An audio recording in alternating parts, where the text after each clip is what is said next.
Good evening. This is Micah Sutton, and I'm completing week four's assignment of evaluating characters to develop a treatment plan. We were asked to choose between three movies: Beautiful Mind, Benny and June, and The Soloist. And I chose The Soloist, which is a depiction of a real life man that's still living today, Mr. Nathaniel Ayers, who is a musical prodigy that was accepted to the prestigious school of Juilliard, but had to drop out due to his mental illness. I was actually really honored to watch a real life depiction from the television show, 60 Minutes with Dan Rather, about Mr. Ayers in 2011. So I really got to see Mr. Ayers live and in living color, and I think that the movie itself, or Jamie Foxx that played Mr. Ayers, really did a good job at mirroring his disorder, which I would diagnose as schizophrenia, because he really fits the bill of what a classic schizophrenic would show. Schizophrenia is a neurocognitive disorder, and neurocognitive disorders affect one's thinking, memory, the way that they act, the way that they feel, their emotions, I guess I should say. Early symptoms is like social withdrawal. If they're in school, he or she, they're in school, their schoolwork is greatly affected in a negative way. If they're, a clean person, they don't really care about how they look, how they smell, not really interested in what people think. Their symptoms that are called positive and negative symptoms. And a positive symptom would be like delusions or false ideas, thinking that somebody's out to get you. Hallucinations would be seeing, feeling, smelling things that aren't there. Disorderly thinking or speech, like they're just very incoherent. They seem like, they flip from one subject to the next, or if they, are on a rant, the rant just has nothing to do with anything. Negative symptoms, again, of course, would be social withdrawal. They just have lack of initiative or drive. They have very flat affect. And Mr. Ayers embodied all of that. He was just really all over the place with his thoughts. But what really seemed to really bring him calm, so to speak, was his music. And I think that's probably why he played. That's probably when, the voices, either didn't exist, or, they did, they were quiet, at the music. So, I think the 60-minute interview, really, because obviously it was him and I could see it, just really highlighted, how far gone his mental illness was. I think Dan Rather asked him a question, and he just went on this whole tangent until they went to a whole nother segment, because he was just on this continuous rant. But then he had like these moments of like clarity of what, they were talking about in the piece or the segment. When Mr. Ayers' story was discovered. He was discovered by Mr. Stephen Lopez, which is a LA columnist, and he discovered Mr. Ayers playing on the side of the street in front of a Beethoven statue, and that's kind of how their relationship began. And that Mr. Lopez found out that Mr. Ayers was a classically trained musician. He can play several instruments, self-taught, as a matter of fact, which I found out from the 60-minute piece.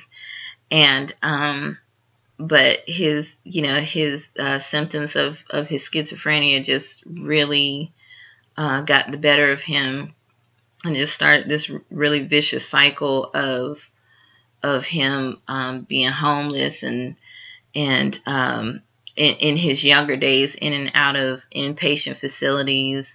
He received medication that he just had an adverse effect with, probably the side effects, I'm sure, and also shock therapy when he was younger, and that just totally turned him off to trying to receive any sort of treatment for his mental illness.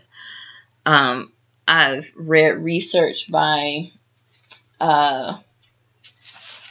where's my research? Mr. Brian Kirkpatrick. There's an article in the Schizophrenia Bulletin. It's just talking about people in the really, he was talking about the 1950s through the 70s that were receiving schizophrenic treatment, and were having adverse effects, side effects, dry mouths. They were having more hallucinations, even becoming suicidal in some cases, and a lot of people were just kind of foregoing the medication because they felt like, well, I feel worse than what what I already feel. I'd rather just go through the symptoms that I already have. But it's affecting their quality of life. They're not able to go to school. They're not able to work. Not understanding the disease. Their support system, their family, not understanding what's going on. It's just this vicious cycle of not being cared for. So oftentimes they're homeless or they run away, which in this case was Mr. Ayers. So why do another question was saying, like, why do I feel that it's not any other disorder? Well, I mean, schizophrenia has very high comorbidity with bipolar disorder, because it does seem like schizophrenics are very manic, meaning that they're just very rapid in the way that they speak. And bipolar disorder, I mean, is so much more than just its manic features. I mean, the high would obviously be the mania that's like buying clothes, a really unusually high sex drive, to the lows, which is the depression, which is like feelings of sadness or hopelessness. And Mr. Ayers doesn't strike me as that. I mean, he I think more so than anything is like triggered by certain things being mentioned of receiving treatment for his disorder. I think that more than anything, I think that would be more closely like a post-traumatic feature with him, just simply because it's that mention of treatment seems to trigger fear. Him being protective of himself, agitation, you know, probably he gets a lot of hallucinations, you know, from that mention. So I think he would be more closely related to that disorder than bipolar, because he just didn't strike me as, you know, feeling sad or hopeless. Um, you know, because he plays his music, it seems like to kind of get some sort of, you see that he is obviously satisfied when he plays his music, and at this peace when he's playing his music. So I don't think bipolar at all, although, you know, it has, he you know, has some features of that. Schizoaffective disorder um, could be possibly related to that, but schizoaffective disorder, I think you have to have at least one mood disorder and schizophrenia. And again, I mean, he doesn't have marked depression, you know, and he doesn't have mania. So that wouldn't, you know, that wouldn't really constitute him as having schizoaffective disorder. I mean, most of his symptoms are classically schizophrenia, or schizophrenic rather, which again are the delusions, which he definitely has the false ideas that somebody is trying to get him. I think, you know, there is a situation where the hallucinations, which are the voices or seeing and feeling things that aren't there, that were telling him that his sister was trying to kill him. And the voices were just like really loud to the point where he attacked his own sister. You know, he has, again, the disorganized speech that, you know, of course he goes on to these tangents that don't make any sense, that are just like totally disjointed. He definitely has the negative symptoms, which are the social withdrawal, you know, not really around a whole bunch of people. You know, his lack of apathy. You know, there was an instance where he was talking about, or Mr. Lopez had asked him if he had any family and everything, and he, you know, was rambling on about his mom and, you know, how old she was and where she worked and everything, and then he mentioned that she was dead, as if he was mentioning, you know, a color that he was wearing. It was just no emotion behind it. So he, you know, like I said, he's definitely classically schizophrenic, and he may have some post-traumatic triggers, if so to speak. So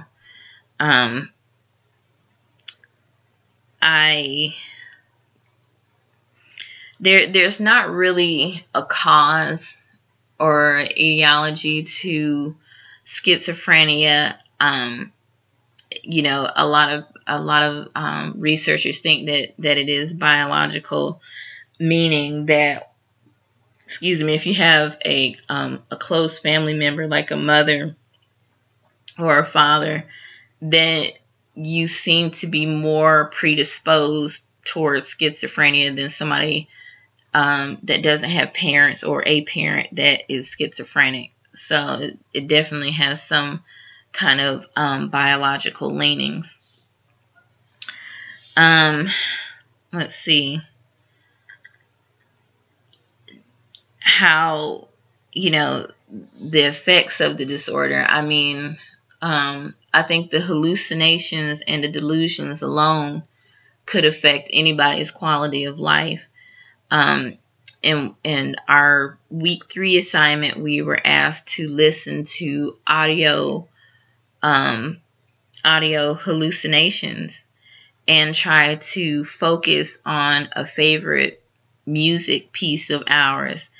And I tell you, it was really hard, you know, not only because it was just so much different stimuli, auditory stimuli, but also because the auditory stimuli was negative. There were all kinds of voices saying, just really negative things and screaming and whispering, and just it was a lot to handle. So I can only imagine, if you're having those sorts of hallucinations, and then you're having delusions that maybe one of these voices are trying to kill you, or I think that would be a lot to someone's senses, and just kind of be overwhelming. So and it has effect on the family, I would think, if you have somebody that you love and they're going through those sorts of things, and they can't really relay what they're going through with you, for fear that they may be judged, or they're just afraid you might be the person that these voices are telling them to be afraid of, or you as the outsider not knowing what schizophrenia is and how to deal with that would cause you not to be as receptive or be as helpful as you may be if it was, say, a medical disorder, if it was like diabetes or something like that. So yeah, I would think it would definitely have an adverse or negative effect on someone's social life and their personal life, certainly. A treatment plan. I would definitely use cognitive behavioral therapy. Seems to be the best sort of treatment, because cognitive behavioral therapy deals with a person's thinking process, the way that they think about what's going on with them, think about the world around them, I think. So when the person is having these negative thoughts, that cognitive therapy is able to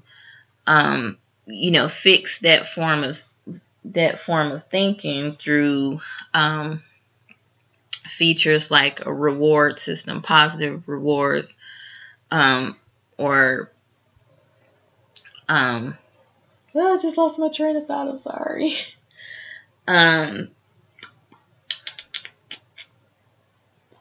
I just lost my train of thought. Oh,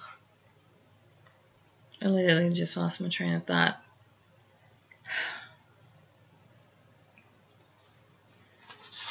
Yeah, I'll reference my paper. Excuse me.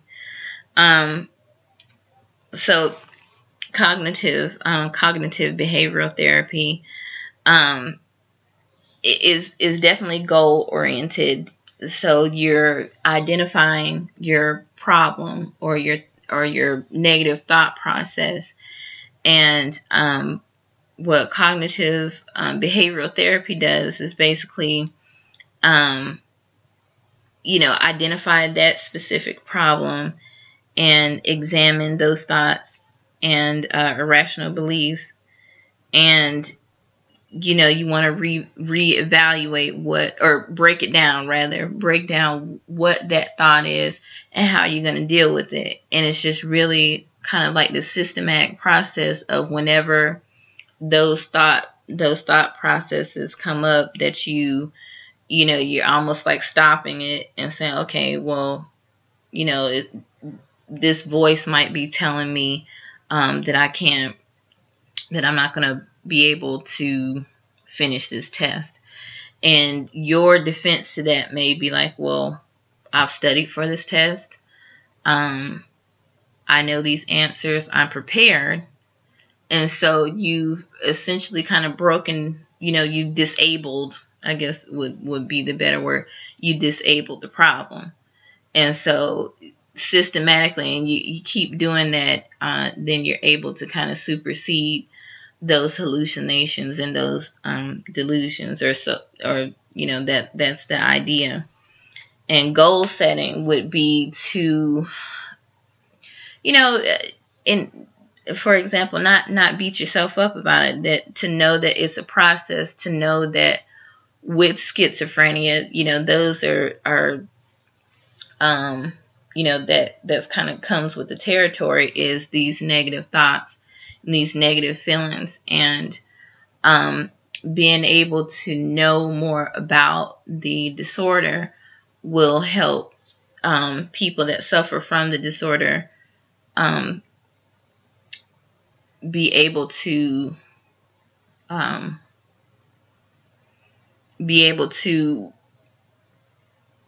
not cure it, because there's no cure, but to be able to live with it. And certainly educating the family about what the symptoms are. You can kind of head it off before it starts, or the symptoms won't get as bad, because family members and the person that's suffering from the disorder are able to recognize the symptoms and in turn combat it. What else?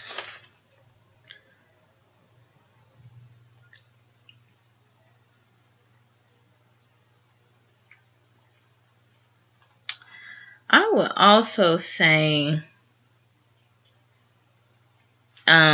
coupling cognitive behavioral therapy with newer medicines would help immensely. But in the case of Mr. Ayers, I mean, he is just really not going for the medication. And I don't know, not necessarily to trick him, but maybe to kind of get a rewards sort of idea going with him, that well, if he tried this medication, then he would be able to play this many minutes of music, or something like that. I think the best part of the cognitive behavioral therapy, and also the recovery model, I think is a really good model to kind of it kind of overlap with each other.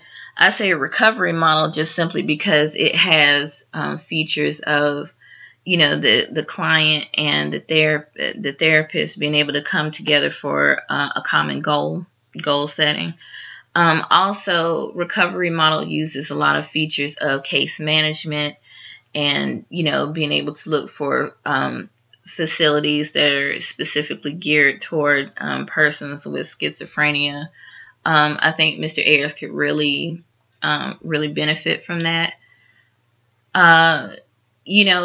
Also the client within both the cognitive behavioral and the recovery model, they're able to sort of be in the driver's seat to how they want their life to go. It's not always about the therapist being right there. Although in the cognitive behavioral therapy, I think it really depends on how far gone the person is in their disorder. And Mr.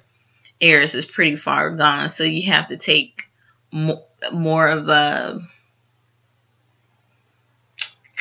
an aggressive approach, and I use that term lightly, with him, just simply because you want to be able to guide him in a way that he recognizes his symptoms, and maybe in return, speak with him and say, well, how, what do you feel? Just ask him about his symptoms, and maybe ask him, what does he feel will best help to alleviate those symptoms, since he doesn't want to take medications. And I think that kind of give and take mirrors the recovery model, in that you're kind of giving the client the green light to say how they want their treatment to go. And I think that for Mr. Ayers, I think that's probably really important because, I noticed in his outburst with, the mention of going to treatment, that it was probably like a sense of um, uh, non-independence, somebody like controlling or maybe, a threat to take away his music. It could be a lot of different things, but I think with, that sort of plan in place that, ultimately he will receive the treatment that he needs. And then maybe once he sees the consistency in the treatment and he, sees that, hey, I have a say so in how my treatment is going and, what I think about my treatment, and he's educated on the disorder, I think maybe he would be a little bit more open, possibly open to medicative treatment. But as of now, he's not taking any medication, but he is in a kind of an open door treatment facility, at least, that enables him to play music, enables him access to musical instruments. A lot of people know him within the community in LA. A lot of people know him within the Walt Disney Symphonic Hall. He plays with a lot of the premier musicians there. So I think, him just having that sense of normalcy and being around something that he truly loves and enjoys, his music and musicians, and that makes him feel normal. And I think that probably is probably the most therapeutic of all. But if he's to have a formal sort of treatment plan, I would definitely say the cognitive behavioral therapy for sure, to kind of redirect his thinking and his delusions and hallucinations, certainly. But also, I think he could benefit from the recovery model as well, because it mirrors some of the aspects, of the cognitive behavioral therapy, with the goal setting and being able to kind of have a say-so in his treatment. But also it has the case management portion of it, which, would give him options of self-help groups, also give him education about the disorder, and help his family to know about the disorder and find out and educate themselves about the disorder so that they can supersede any kind of symptoms that may happen. So I referenced the 60-minute interview. I also referenced the DSM-5 with the features and the criterion of the schizophrenic disorder. I also referenced Mr. Brian Kirkpatrick from the schizophrenia bulletin, and it's called Schizophrenia as a Systemic Disease. I also referenced the Mental Health America, about other disorders like bipolar disorder and post-traumatic stress disorder. And I thank you very much for listening.